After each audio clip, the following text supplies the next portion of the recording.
سراج کے مدیر معاون واضح جمعیت اہل حدیث ڈاک نگر کے نائب ناظم عالی وقار فضیلت الشیخ استاد محترم جناب مولانا سعود اختر عبد المنان سلفی حفظہ اللہ کو دعوت اسٹیج دیتا ہوں کہ آپ تشریف لائیں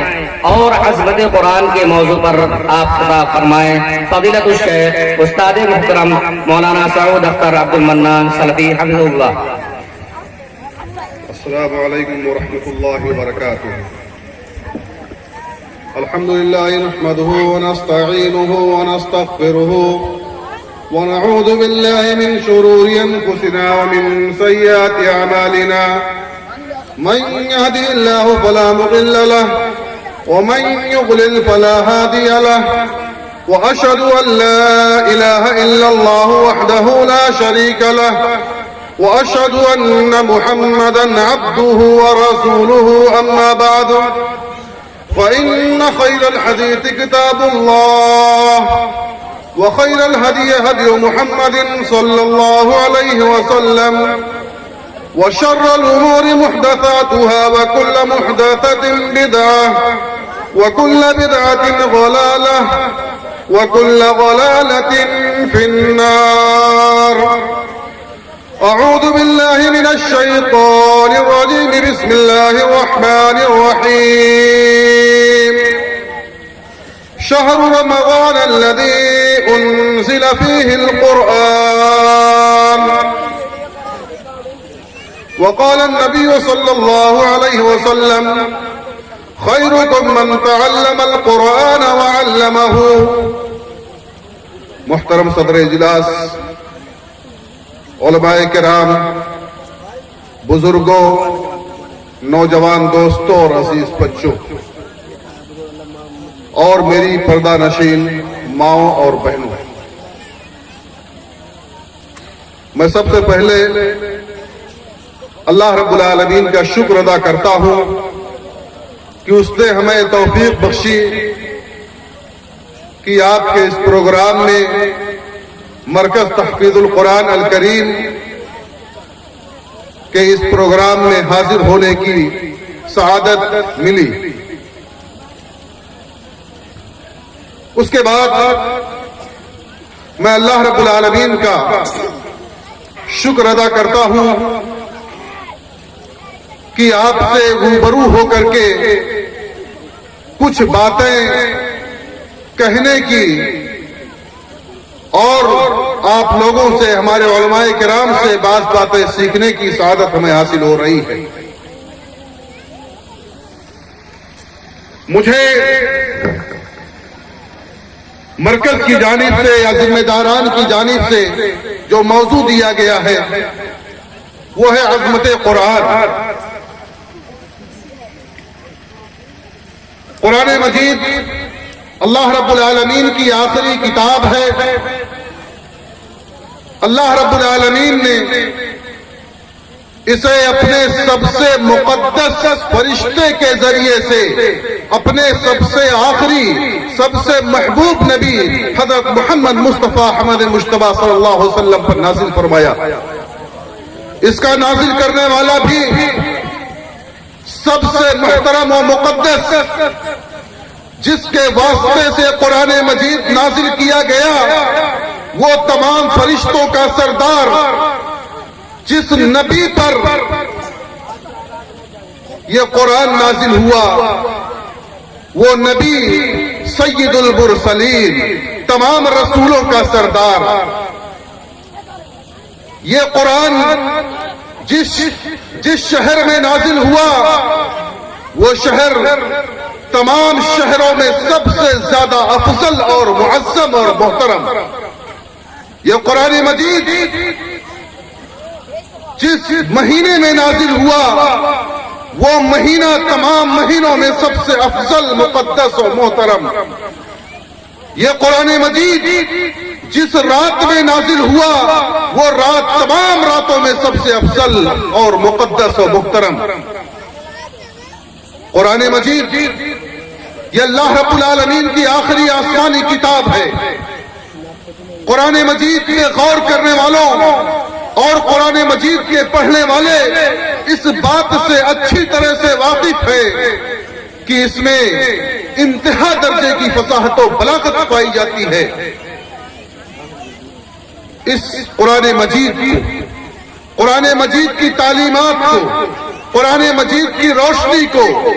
قرآن مجید کی آیات کو مٹانے کی کوشش کفار مکہ نے بھی کی تھی۔ کفار مکہ کے بعد بہت سارے اعداء اسلام اور مخالفین کھڑے ہوئے، انہوں نے کوشش کی کہ قرآن مجید کو ہم قرآن مجید کی روشنی کو بجھا دے، قرآن مجید کی آیات کو ہم مٹا دے، لیکن وہ مٹ گئے، قرآن مجید کی آیات نہیں مٹی، کیونکہ اللہ رب العالمین نے اس کی حفاظت کی ذمہ داری لی ہے۔ اس سے پہلے جتنی کتابیں اللہ رب العالمین نے نازل کی تھی، اس کی حفاظت کی ذمہ داری خود نہیں لی تھی، بلکہ ان کے علماء کو ذمہ داری دے دی تھی کہ ان کے علماء کی ذمہ داری ہے کہ وہ ان کتابوں کی حفاظت کریں، لیکن قرآن مجید کی حفاظت کی ذمہ داری اللہ رب العالمین نے اِنَّا نَحْنُ نَزَّلْنَا الذِّكْرَ وَإِنَّا لَهُ لَحَافِظُونَ کہہ کر کے خود یہ ذمہ داری اٹھا لی۔ اس قرآن مجید کا چاہے وسیم رضوی ہو، چاہے کوئی بھی سرکش آدمی ہو، کوئی بھی شخص ہو، اس کے وقار کو ختم نہیں کر سکتا ہے۔ اس کی ایک آیت کیا، ایک حرف کیا، ایک نقطے کو کوئی نہیں مٹا سکتا ہے، کوئی ختم نہیں کر سکتا ہے۔ میں تفصیل میں نہیں جاؤں گا، میں جس طرح سے تیاری کر کے آیا تھا، ارادہ تھا کہ آج تفصیل کے ساتھ گفتگو کروں گا اس موضوع پر، لیکن آپ لوگوں کا ساتھ نہیں ملا اور کچھ پروگرام میں بھی تبدیلی کر کے مجھے پہلے مدعو کیا گیا۔ وسیم رضوی نے قرآن مجید کی آیات پر 36 آیتوں کو قرآن مجید سے نکالنے کی عرضی داخل کر دی، لیکن حکومت ہند کی عدلیہ نے اس کی اس عرضی کو خارج کر دیا اور بکواس سے تعبیر کیا۔ قرآن مجید کی فصاحت و بلاغت اور قرآن مجید کی تاثیر، قرآن مجید کے ایک ایک حرف کے سچ اور صادق ہونے کی گواہی مسلمانوں نے نہیں بلکہ کافروں نے، مخالفین نے دی ہے۔ ایک گروہ ہے مستشرقین کا جو صرف اسلام میں غلطیاں نکالنے کے لیے قرآن مجید میں اور احادیث پاک صلی اللہ علیہ وسلم میں غلطیاں ڈھونڈنے کے لیے، غلطیاں تلاش کرنے کے لیے عربی علوم حاصل کرتے ہیں، قرآن مجید کو سیکھتے ہیں، عربی زبان پڑھتے ہیں، اس میں دسترس حاصل کرتے ہیں، لیکن جب مستشرقین نے قرآن مجید کو پڑھا، غور کیا، تو بہت سارے لوگوں نے اسلام قبول کر لیا۔ لبید بن ربیعہ جو معلقات کے چوتھے شاعر ہیں، انہوں نے جب قرآن مجید کو سنا تھا اسلام لانے سے پہلے، انہوں نے کہا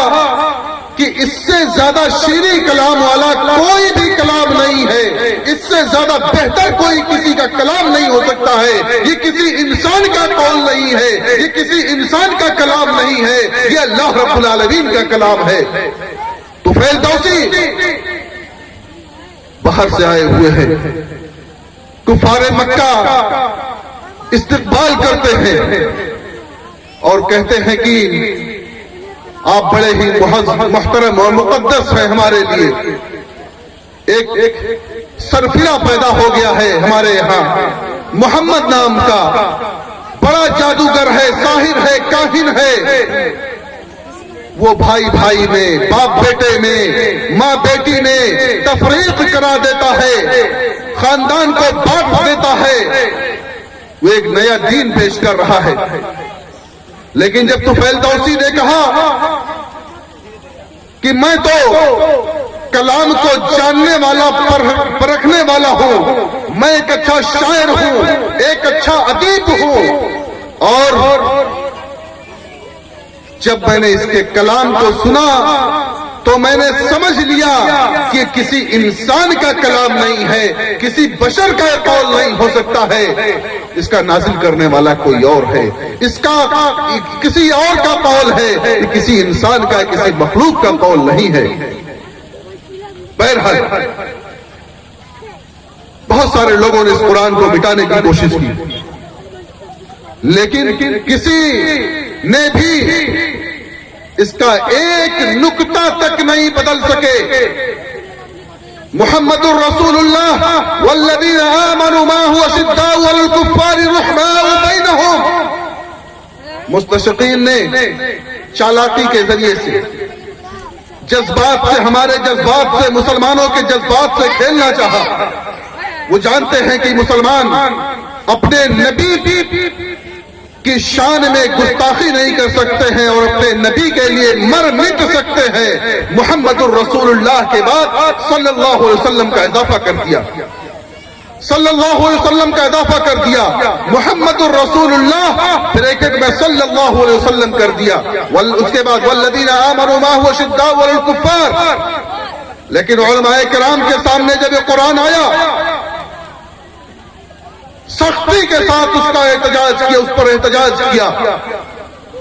اور ناشرین نے، جن لوگوں نے اس قرآن کو چھاپا تھا، جن لوگوں نے اس قرآن کو تباہ کرایا تھا، ان لوگوں کے سامنے بات رکھی گئی کہ اس قرآن کو نہ صرف یہ کہ لوگوں پر نہیں، نہ صرف یہ کہ لوگوں سے ضبط کیے جائیں یا یہاں سے ہٹا دیا جائے، بلکہ اس کو جلا کر کے خاکستر کر دیا جائے، کیونکہ یہ محمد الرسول اللہ والذین آمنوا معه اشداء علی الکفار میں جو صلی اللہ علیہ وسلم بریکٹ میں لگا ہوا ہے، یہ اضافہ ہے۔ بہرحال میں کہہ رہا تھا کہ چاہے وسیم رضوی ہو یا کوئی بھی شخص ہو، اسلام کا اور مسلمانوں کا اور قرآن مجید کا ایک بال بھی دیگا نہیں کر سکتا ہے، ایک نقطہ بھی نہیں مٹا سکتا ہے۔ یہ ہمارا ایمان ہے، یہ قیامت تک ایسے ہی برقرار رہے گا جیسے یہ نازل ہوا تھا، جس طرح سے اللہ رب العالمین نے اپنے نبی محمد الرسول اللہ صلی اللہ علیہ وسلم پر نازل کیا تھا، ایسے ہی یہ قیامت تک موجود رہے گا۔ اس کو کوئی بھی مٹا نہیں سکتا ہے، اس کے مٹانے والے خاک ہو جائیں گے، اس کے مٹانے والے مٹ جائیں گے، لیکن یہ ہمارا قرآن مٹنے والا نہیں ہے، کیونکہ اللہ رب العالمین نے اس کی حفاظت کی ذمہ داری لے لی ہے، اور اس کی حفاظت ان چھوٹے چھوٹے بچوں سے، ان معصوم بچوں کے ذریعے سے اس کی حفاظت کروا رہا ہے۔ اللہ رب العالمین نے قرآن مجید کے پڑھنے اور پڑھانے والوں کے سلسلے میں جو فضیلتیں بیان کر دی ہے، دنیا کا کوئی بھی بڑا شخص ہو، منتری ہو، وزیر اعظم ہو، وزیر اعلیٰ ہو، کوئی بھی شخص ہو، اس مقام کو نہیں پہنچ سکتا ہے۔ آج ہم اس کو مقام دے دیتے ہیں، وہ ہم سے بڑھ جاتا ہے، لیکن میں قسم خدا کی کہہ رہا ہوں کہ کوئی بھی حافظ قرآن کا مقام نہیں پا سکتا ہے۔ حافظ قرآن کا جو مقام ہے، اللہ کے رسول صلی اللہ علیہ وسلم نے فرمایا خیرکم من تعلم القرآن وعلمہ، تم میں سب سے بہتر وہ ہے جو قرآن کو پڑھتا ہے اور قرآن کو پڑھاتا ہے۔ قرآن کے پڑھنے والے اور قرآن کے پڑھانے والے یہ سب سے زیادہ معزز اور سب سے زیادہ محترم ہے۔ ایک مقام پر ایک دوسری حدیث میں اللہ کے رسول صلی اللہ علیہ وسلم نے فرمایا ان افضلکم من تعلم القرآن وعلمہ، تم میں سب سے افضل، تم میں سب سے بہتر، تم میں سب سے مقدس وہ ہے جو تم میں قرآن پڑھتا ہے اور قرآن پڑھاتا ہے۔ اللہ کے رسول صلی اللہ علیہ وسلم نے دوسری جگہ فرمایا من علم آیت من کتاب اللہ عز وجل کان لہ ثوابها ما تلیت۔ دیکھو اس قرآن کا فائدہ دیکھو کہ جب تک اس قرآن کی ایک آیت بھی، اللہ کی کتاب کی ایک آیت بھی تلاوت کی جاتی رہے گی، تب تک اس کے پڑھانے والے کو، اس کے سکھانے والے کو ثواب دیا جاتا رہے گا۔ بہت سارے منتری آتے ہیں، بہت سارے ودھائک آتے ہیں، بہت سارے پردھان آتے ہیں، بہت سارے بڑے بڑے ذمہ داران آتے ہیں، نظما آتے ہیں، ناظم اعلیٰ کوئی ہوتا ہے، چلے جاتے ہیں، خاک میں مل جاتے ہیں۔ لیکن قرآن مجید کے حفظ کرنے والے، قرآن مجید کو یاد کرنے والے، قرآن مجید کی تفسیر کرنے والے، قرآن مجید کو بیان کرنے والوں کو اللہ رب العالمین ہمیشہ ہمیشہ کے لیے اس دنیا میں باقی رکھتا، ان کا نام باقی رکھتا ہے۔ اور جب تک اس کے پڑھائے ہوئے طلبہ اور جب تک لوگ اس سے فائدہ اٹھاتے رہیں گے، جب تک اس کے پڑھائے ہوئے طلبہ پڑھتے رہیں گے، تب تک اس کا ثواب اس کو ملتا رہے گا۔ بڑا اعلیٰ مقام ہے۔ آج ہم حفاظ کی قدر نہیں کرتے ہیں، علماء کی قدر نہیں کرتے ہیں، اور اللہ رب العالمین نے ان حفاظ اور ان علماء کی قدر بیان کیا، کہا کہ سب سے افضل، سب سے مقدس، سب سے محترم ہے یہ حفاظ۔ قیامت کے روز یہ قرآن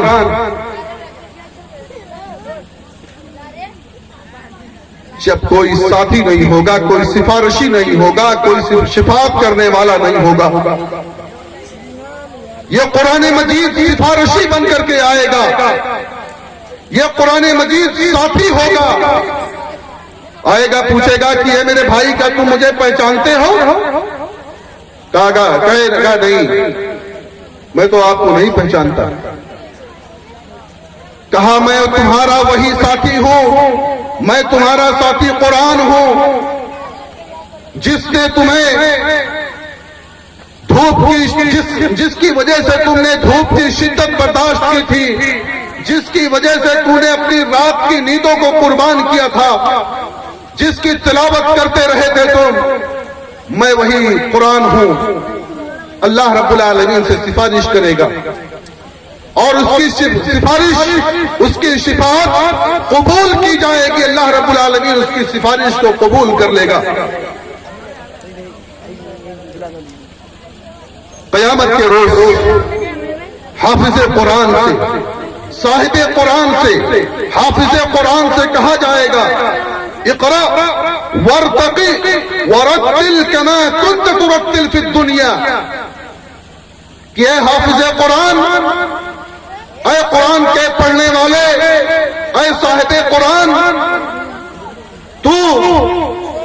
پڑھتا جا، چڑھتا جا، اور ترتیل کے ساتھ ٹھہر ٹھہر کر پڑھ، جیسا کہ تو دنیا میں ترتیل کے ساتھ قرآن مجید کی تلاوت کیا کرتا تھا۔ اور اللہ کے رسول صلی اللہ علیہ وسلم نے فرمایا فَإِنَّ مَنْزِلَتَكَ عِنْدَ آخِرِ آیَةٍ تَقْرَؤُوهَا، آخری منزل وہ ہوگی جہاں پر یہ حافظ قرآن اپنی آخری آیت ختم کرے گا، وہ اس کی آخری منزل ہوگی۔ قرآن مجید میں غالباً 6236 آیتیں ہیں۔ یہ قرآن مجید کی ایک ایک آیت حافظ قرآن پڑھتا جائے گا، سیڑھیاں چڑھتا جائے گا۔ بتاؤ کون بڑے مرتبہ والا ہے؟ یہ حافظ قرآن جس کو اللہ رب العالمین نے یہ مرتبہ دے دیا کہ اس کو سب سے اعلیٰ درجے پر، سب سے اعلیٰ مقام پر رکھا جائے گا، یا وہ جو قرآن کو پڑھنا نہیں جانتا ہے، مسلمان ہو کر کے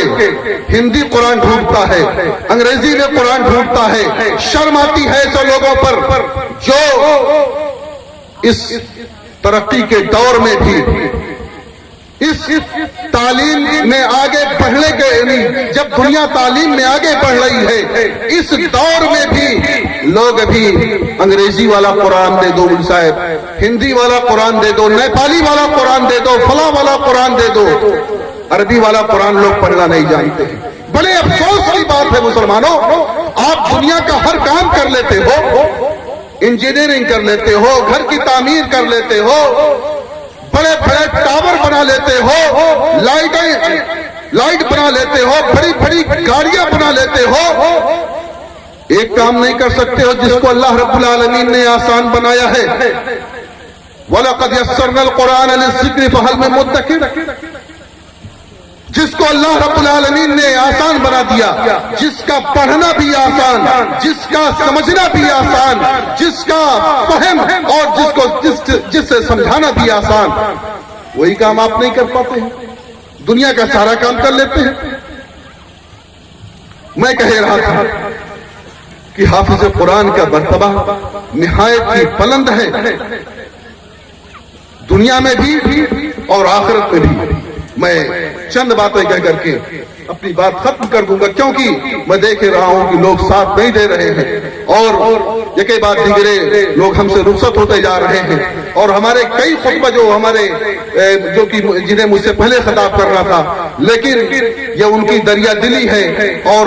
یہ ہمارے لیے حوصلہ افزائی کی بات ہے کہ انہوں نے اپنی جگہ پر، ہمارے مجیب الدین بھائی ہیں، انہوں نے کہا کہ آپ پہلے خطاب کر لیجیے، آپ کو دور جانا ہے، تو آپ لوگ تھوڑا سا رک جائیے اپنے معزز خطبہ کا۔ ابھی اس علاقے کے نامور خطیب، جنہیں ہم بلبل نیپال بھی کہہ سکتے ہیں، مولانا محمد نسیم مدنی حفظہ اللہ بھی تشریف رکھتے ہیں، ان کا بھی خطاب انشاءاللہ ہوگا، اس لیے آپ تھوڑا سا حوصلہ رکھیے اور تشریف رکھیے۔ انشاءاللہ یہاں سے جو آپ سیکھ کر کے جائیں گے، جب تک بیٹھے رہیں گے، اللہ کے رسول صلی اللہ علیہ وسلم کی حدیث ہے کہ جو قوم کسی جگہ اکٹھا ہوتی ہے اور قرآن پڑھتی اور پڑھاتی ہے، قرآن سنتی اور سناتی ہے، تو جب تک وہ لوگ اس پہ بیٹھے رہتے ہیں، اللہ رب العالمین ان پر اپنی رحمت کا نزول فرماتا ہے، اللہ رب العالمین ان پر اپنی سکینت نازل فرماتا ہے، فرشتے ان کو اپنے گھیرے میں لیے رہتے ہیں اور ان کے لیے مغفرت کی دعائیں کرتے رہتے ہیں۔ تو اگر آپ اللہ کی رحمت چاہتے ہیں، اللہ کی سکینت چاہتے ہیں اور چاہتے ہیں کہ فرشتے ہمیں اور آپ کو اپنے ہاتھ میں لیے رہیں، اگر آپ چاہتے ہیں کہ فرشتے ہمارے لیے مغفرت کی دعائیں کرتے رہیں، تو تھوڑی دیر اور سکون کا مظاہرہ کیجیے۔ بہرحال میں کہہ رہا تھا کہ دنیا میں بھی یہ نہایت ہی سربلند ہوتے ہیں۔ نافع بن حارث، حضرت عمر بن خطاب رضی اللہ تعالی عنہ کے زمانے میں انہوں نے نافع بن حارث کو مکہ کا گورنر بنایا۔ حضرت عمر رضی اللہ تعالی عنہ سے حضرت نافع کی ملاقات مقام عصفان میں ہوتی ہے۔ حضرت عمر رضی اللہ تعالی عنہ پوچھتے ہیں کہ بھائی وادی پہ کس کو اپنا جانشین مقرر کیا ہے، یا نائب عامل کس کو بنایا ہے، نائب گورنر کس کو بنایا ہے؟ حضرت نافع بن حارث کہتے ہیں عبد الرحمن بن ابزہ کو۔ پوچھتے ہیں کہ ابن ابزہ کون ہے؟ انہیں بتایا جاتا ہے کہ یہ ہمارے آزاد کردہ غلاموں میں سے ایک غلام ہے۔ کہتے ہیں کہ تم نے ایک آزاد کردہ غلام کو گورنر بنا دیا، نائب بنا دیا، جانشین بنا دیا۔ انہوں نے فرمایا، نافع بن حارث نے کہا کہ وہ ہم میں سب سے زیادہ کتاب اللہ کا جاننے والا ہے، وہ ہم میں سب سے زیادہ فرائض کا علم رکھنے والا ہے۔ حضرت عمر بن خطاب رضی اللہ تعالی عنہ نے کہا کہ اللہ کے رسول صلی اللہ علیہ وسلم نے فرمایا ان اللہ یرفع بهذا الکتاب، کہ بے شک اللہ رب العالمین بعض لوگوں کو اس کتاب کی وجہ سے بلند فرما دیتا ہے وَيَذَعُ بِهِ الْآخِرِينَ، اور بعض لوگوں کو مٹا دیتا ہے، بعض لوگوں کو نیست و نابود کر دیتا ہے۔ یہ کتاب بعض لوگوں کو اوج ثریا پر پہنچا دیتی ہے اور بعض لوگوں کو زمین کی تہ میں ڈھکیل دیتی ہے۔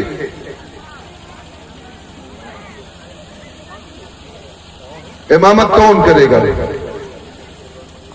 امامت کا حقدار کون ہے؟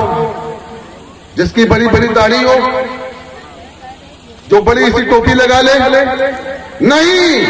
امامت کا حقدار وہ ہے، اللہ کے رسول صلی اللہ علیہ وسلم نے فرمایا یہ ام القوم اقرؤہم لکتاب اللہ،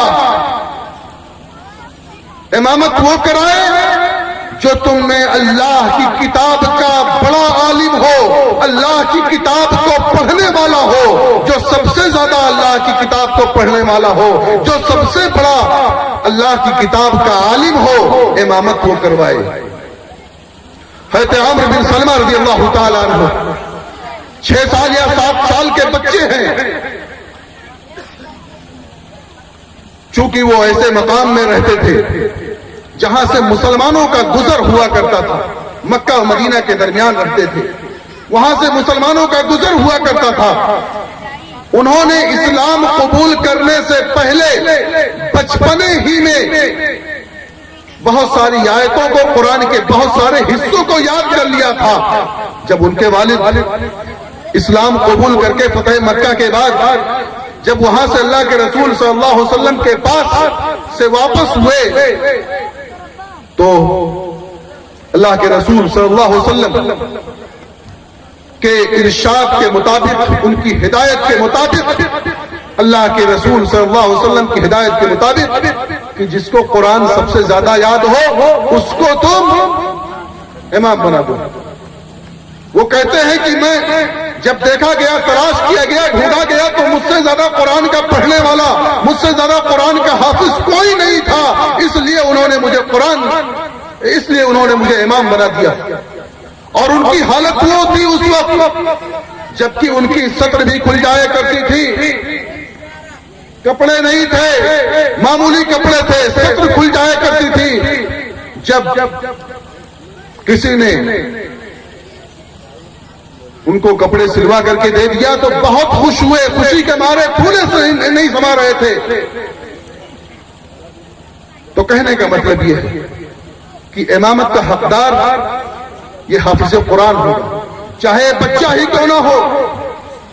حضرت عمر رضی اللہ تعالیٰ عنہ اپنی مشاورتی کمیٹی میں انہی حفاظ قرآن کو رکھتے تھے، چاہے وہ جوان ہو یا بوڑھے ہو۔ احد کے شہیدوں میں اللہ کے رسول صلی اللہ علیہ وسلم جب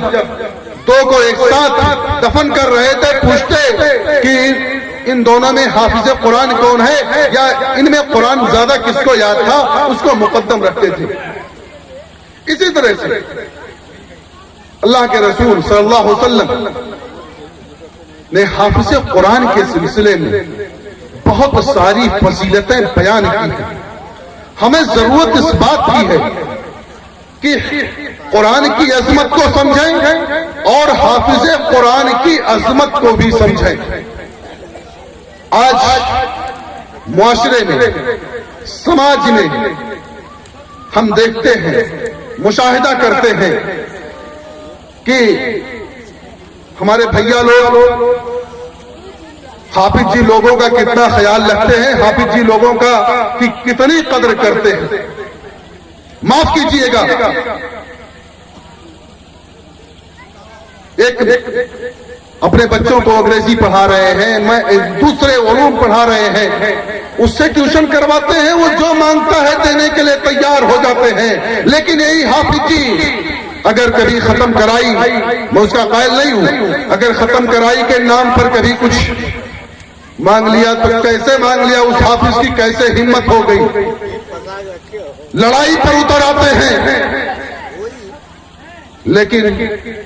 اس دنیا میں آپ ان کو جتنا بھی، ان پر جتنا بھی ظلم کر لیں،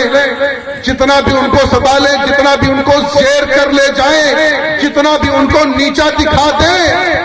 لیکن آخرت میں ان کا مقام بلند ہے. اللہ رب العالمین نے ان کے مقام کو بلند کر دیا ہے. میرے مسلمانوں، میرے بھائیوں، میرے دوستوں، میرے عزیزوں، میں آج کے اس اجلاس میں یہ پیغام دینا چاہتا ہوں کہ قرآن کی عظمت پر ہم تقریر کرتے رہیں گے، قرآن کی عظمت کو ہم بیان کرتے رہیں گے، قرآن کے مٹانے والوں کی سازشوں کا پردہ چاک کرتے رہیں گے. لیکن بات اس وقت تک نہیں بنے گی جب تک ہم اس پر مکمل ایمان نہیں رکھیں گے، جب تک ہم اس کی تلاوت نہیں کریں گے، جب تک اس کو ہم اپنی حفظ جان نہیں بنائیں گے، جب تک اس کو ہم اپنی جان سے زیادہ عزیز نہیں رکھیں گے، جب تک ہم اس کی صبح سویرے اس کی تلاوت نہیں کریں گے، تب تک اس قرآن کی بے حرمتی بھی ہوتی رہے گی، اور ہم اس قرآن کی بے حرمتی اور توہین کرنے کی وجہ سے ہم بھی دور کر دیے جائیں گے. کیونکہ اللہ کے رسول صلی اللہ علیہ وسلم قیامت کے روز اپنے رب کی عدالت میں یہ دعویٰ دائر کریں گے کہ وقال الرسول یا رب ان قوم اتخذوا هذا القرآن مہجورا، کہ اے میرے رب، بے شک میری قوم نے اس قرآن کو چھوڑ دیا تھا، اس قرآن سے اپنا رشتہ کاٹ لیا تھا، اپنا ناطہ ختم کر لیا تھا،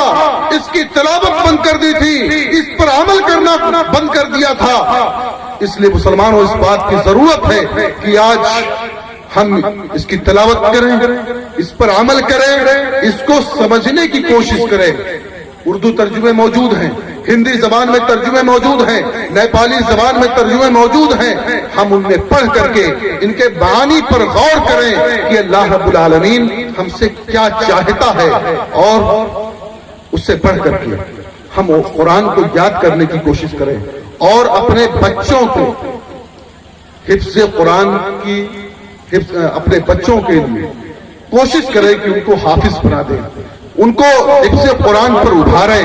اور ان کو قرآن کا حافظ بنائیں. کیونکہ والدین کے سلسلے میں بھی بشارتیں آئی ہوئی ہیں، تفصیل کا موقع نہیں، بڑی بڑی بشارتیں موجود ہیں